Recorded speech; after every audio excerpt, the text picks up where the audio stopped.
Now, what triggered this comparison? A man in Muzaffarnagar claimed that he was forced to pull down his pants to prove his religion. His name?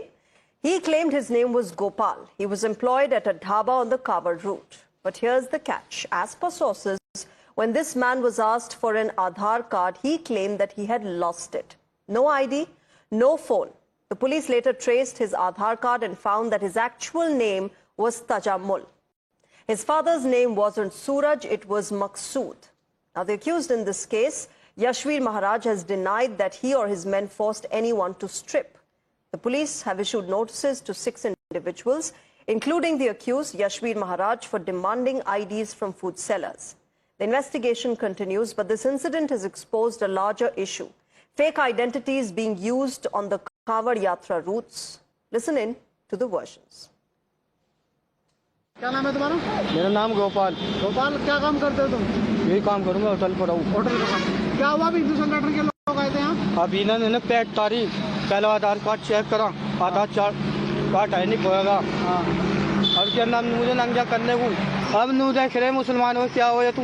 मैं हिंदू झूठ अलगाव या धार्मिकता कुछ नहीं होता है। उन्हें अपनी कुर्सी का है, उन्हें अपनी कुर्सी प्राप्त करने के लिए वो सनातन धर्म के खिलाफ चले जाएं, इस भारत राष्ट्र के खिलाफ चले जाएं। ऐसे नेताओं से, ऐसे लोगों से सनातन धर्म के लोगों को सावधान रहना है। मैनेजर है यहाँ का, मगर हाजी साहब मैनेजर और मैं मैनेज कर रहा हूँ फिलहाल। तो बड़ा वो कर रहा तरफदारी, उसकी पैंट नहीं खोली, मगर साहब यहाँ पैंट किसी की नहीं खोली। मैं 24 घंटे यही हूँ और साहब कोई झूठ सच की क्या गुंजाइश, सच बोल रहा हूँ।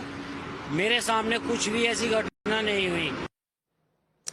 Now, the political jabs have turned ugly. SP leader ST Hassan and MLA Ravidas Mehrotra have now compared this incident to the Pahalgam terror attack.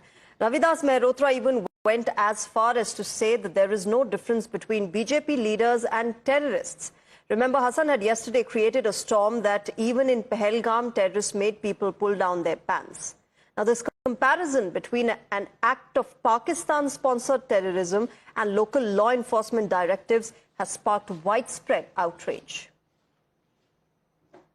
Samajwadi party के नेताओं का मानसिक संतुलन पूर्ण तरीके से बिगड़ चुका है और चुनाव हारने की और बिहार में चुनाव में जो नतीजे आने वाले हैं उसकी फ्रस्ट्रेशन में अब समाजवादी पार्टी किस प्रकार के बयान दे रही। पहले कावड़ यात्रा में शामिल होने वाले लोगों को गालियां देना और अब समाजवादी पार्टी के वरिष्ठ नेता ने पूरी भारतीय जनता पार्टी और उसके तमाम कार्यकर्ता, करोड़ों कार्यकर्ता, उनको आतंकियों से तोल रहे हैं, उनकी तुलना आतंकियों से कर रहे हैं, कह रहे हैं BJP equals to terrorist. BJP की तीसरी बार कंटिन्यूसली सेंटर में सरकार बनी है। क्या जनता ने टेररिस्ट को वोट दिया? ये जनता के विवेक का अपमान है। मैं कल से चैनल देख रहा हूं, बहुत साफ कर दूं, कंवरियों की सुविधा बढ़ाई जाए, पर सर्वोच्च न्यायालय ने जब स्पष्ट कर दिया है, गाइडलाइन दे दी है कि क्या होगा क्या नहीं होगा, तो कोई सरकार उसके ऊपर जाकर कुछ कार्रवाई नहीं कर सकती। अब सरकार तो छोड़िए, मैं देख रहा हूं कुछ स्वयंभू नेता अपने आप किसी जात, बिरादरी, धर्म किसने बना दिया इनको, और वो जिस तरह की हरकतें कर रहे हैं, लोगों में भय, आतंक पैदा करके वो हर हाल में झगड़े चाहते हैं, मारपीट कर रहे हैं, ये क्या है? So why are these checks needed, viewers? It is because of the instances where food outlet owners were hiding their identities. For example, the Kanha Shyam restaurant. The board gives the impression that it is owned by a Hindu, a place that pilgrims observing certain rituals can trust during their Amarnath Yatra.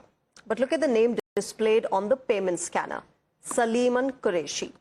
Last year too, similar instances of name fakery were reported. From the Congress to the AIMIM to the SP, all echo the same sentiment against the BJP government's Kawad checks diktat. Listen in to the war of words that has been playing out.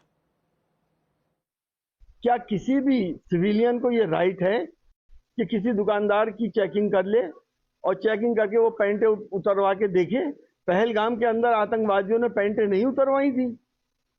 ये इस तरह से ये भी terrorise कर रहे हैं, उन्होंने गोली मारी थी, यहाँ सिर्फ टेरराइज कर रहे हैं, तो मैंने क्या गलत कह दिया? कि नाम छुपा के रखने वालों के साथ आप लोग क्यों खड़े रहना चाहते हैं? सीधे, साफ और सपाट तरीके से, पारदर्शी तरीके से जो सरकार का नियम कहता है उसके अनुसार आपको नाम डिस्प्ले करने में क्या प्रॉब्लम है? मुस्लिम धार्मिक भावनाओं की कदर करने के लिए हलाल सर्टिफिकेट होता है कि वो हलाल करने वाला भी मुस्लिम होना चाहिए। गैर मुस्लिम ने छुआ है तो इस्लामिक मान्यता के अनुसार वह अपवित्र हो जाता है, वो पवित्र नहीं है। क्या उसका सर्टिफिकेट सरकार देती है? Let's get you the breaking update coming in. Muzaffarnagar police has served a notice